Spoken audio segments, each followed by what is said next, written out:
वालेकुम जी, अहमद शेख आप लोगों के साथ। एवेंसियन ग्रुप एवियन, इसका कंसोलिडेटेड अकाउंट्स का एनालिसिस करते हैं। आज ही इन्होंने शेयर किए हैं। सबसे पहले तो इक्विटी है जी 5.9 बिलियन की, लॉन्ग टर्म लाइबिलिटीज़ हैं आपके सामने है जी 0.14 बिलियन, करंट लाइबिलिटीज़ हैं 3.36 billion, total liabilities current plus non 3.5 billion बनती हैं। करंट एसेट्स हैं जी 8 बिलियन के, डेट टू इक्विटी रेशो 0.60 और करंट रेशो 2.39।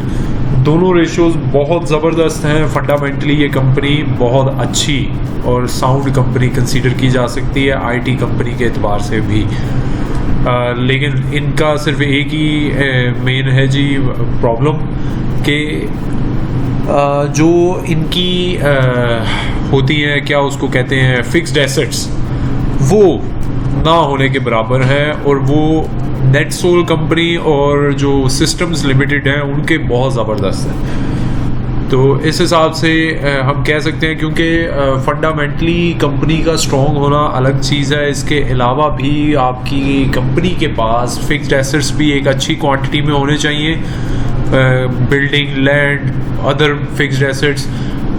अब वो इनके पास कम है, तो एक ये थोड़ा सा रिस्की फैक्टर बन जाता है आईटी कंपनी के एतबार से भी कि अगर कभी कोई कंपनी डिफ़ॉल्ट करती है तो उस सूरत में पे ऑफ करने के लिए इनके पास कोई भी फिक्स्ड एसेट सेल करने के लिए अवेलेबल नहीं होगा। तो ये सिर्फ उस सूरत में ही है जब ये कंपनी लॉसेस में चली जाए। अभी तक क्योंकि ये अच्छा परफॉर्म कर रही है तो एज सच कोई प्रॉब्लम नहीं है। रेवेन्यू अगर बात करें 1.1 बिलियन इस क्वार्टर की अर्निंग है और 70 करोड़ तकरीबन प्रॉफिट, रेवेन्यू इंक्रीज़ हुआ है 6.8%। कॉस्ट ऑफ सेल्स इनकी या कॉस्ट ऑफ सर्विसेज वो 3% कम हुई है, ये भी पॉजिटिव फैक्टर है। एडमिनिस्ट्रेटिव एंड सेलिंग एक्सपेंसेस बढ़े हैं, माइनर से बढ़े हैं 0.3% से। अदर ऑपरेटिंग एक्सपेंसेस और अदर ऑपरेटिंग इनकम, इन दोनों में बड़ा ठीक ठाक मार्जिन आया है, तो 7.1% ये पॉजिटिव साइड पे इन्होंने लिखे हैं अदर ऑपरेटिंग एक्सपेंसेस। और अदर ऑपरेटिंग इनकम तो ऑब्वियसली आनी थी पॉजिटिव साइड पे। ये अदर ऑपरेटिंग एक्सपेंसेस का थोड़ा सा है, इसकी क्लैरिफिकेशन देखते हैं अभी। जो अदर ऑपरेटिंग इनकम है उसमें भी बड़ा ठीक ठाक इंक्रीज़ हुआ है, 5.5% था, अब 20.8% हो चुका है। फाइनेंस कॉस्ट इनकी 0.2% है और टैक्सेशन तकरीबन 7% इंक्रीज़ हुए हैं। प्रॉफिट आफ्टर टैक्स 21.9% बनता है जी, और लास्ट ईयर सेम क्वार्टर में 4.1% था, जो कि बड़ा ठीक ठाक इजाफा हुआ है। 18% का इंक्रीज़ देखने को आया है। अर्निंग पर शेयर अगर हम बात करें क्वार्टर की तो तकरीबन 1 रुपये से थोड़ा सा कम, 5 पैसे कम है। और अगर ओवरऑल हम हाफ ईयर की अर्निंग देखें तो 1 रुपया 91 पैसे कंसोलिडेटेड अर्निंग हो चुकी है। तो बाकी मज़ीद भी देखते हैं जी। और अभी जो इनका रेवेन्यू कम हुआ है उसकी कुछ रीज़न्स हैं। मेन रीज़न है जी वो 4th वेव ऑफ कोविड, उसकी वजह से इनको कुछ रेवेन्यू रिकग्निशन में प्रॉब्लम हो रही है, और 3rd क्वार्टर का रिज़ल्ट जो है वो कहते हैं जी बेहतर होगा। और जो मेजर डिक्रीज़ हुआ है इनकम में वो कहते हैं जी कैपिटल गेन की वजह से। ये अदर इनकम में अभी कहते हैं जी मज़ीद बहुत मार्जिन था। अगर स्टैंड लोन की बात करें, क्योंकि ये कंसोलिडेटेड है, कंसोलिडेटेड में तो थोड़ी सी बड़ी है अदर इनकम, उसमें वो दूसरा पोर्शन भी शामिल होता है।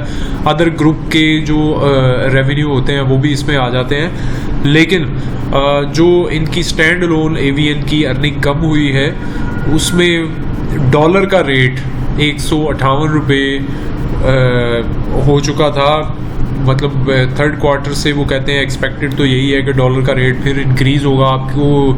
आप सबके भी नॉलेज में है कि डॉलर का रेट लास्ट ईयर तो बड़ा शानदार था, तो इस बार ये लास्ट क्वार्टर में डॉलर का रेट काफ़ी कंट्रोल में रहा। उसकी वजह से जो एक्सपोर्ट करने वाली कंपनीज़ हैं उनका रेवेन्यू या उनकी अदर इनकम में थोड़ा सा फ़र्क पड़ा है। तो ये कहते हैं जी कि नेक्स्ट क्वार्टर से उसका इम्पैक्ट भी कवर हो जाएगा। बाकी तमाम बिजनेस यूनिट्स इनके जो चल रहे हैं कतर के, जो सऊदीया में है, यूएई, नाइजीरिया में, तमाम अच्छा परफॉर्म कर रहे हैं।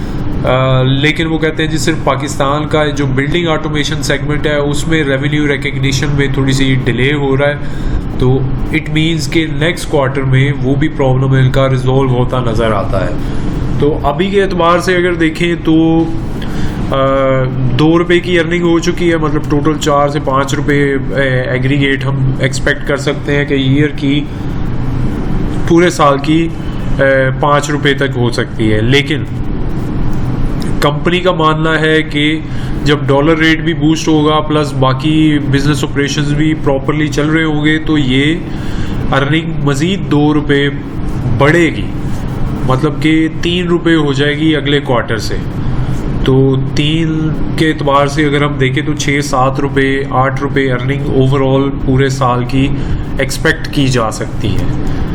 इसके अलावा इन्हीं की इसी ग्रुप का जो है, ये इन्हीं की होली ओन्ड कंपनी है, सब्सिडरी कंपनी है ऑक्टोपस, उसका भी आपको पता है आईपीओ सितंबर में लॉन्च हो रहा है और उसका भी देखते हैं कि इस पर कितना इम्पैक्ट आता है। उसके आईपीओ के बाद उसका रेवेन्यू कितना बढ़ता है, तो ओब्वियसली उसका रेवेन्यू जब बढ़ेगा, वो भी, ये ग्रुप है एवीएन, तो एवीएन की कंसोलिडेटेड इनकम में वो अमाउंट भी शामिल होगी, तो ओब्वियसली अर्निंग पर शेयर बहुत बेहतर हो जाएगी।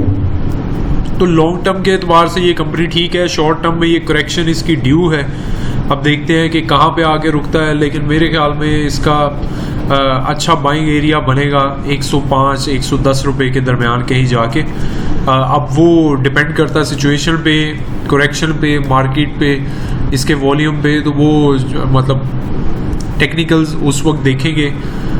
लेकिन अभी फ़िलहाल इसमें करेक्शन ड्यू है, अच्छा परफॉर्म कर चुका है और ओवरऑल लॉन्ग टर्म इसका टारगेट हम अगर 6-7 रुपये की अर्निंग आती है तो फिर 140-150 रुपये के करीब हम एक्सपेक्ट कर सकते हैं कि इसका लॉन्ग टर्म टारगेट रह सकता है। बाइंग सेलिंग कॉल नहीं है, ये बस मेरा अपना ओपिनियन प्लस रिजल्ट एनालिसिस है।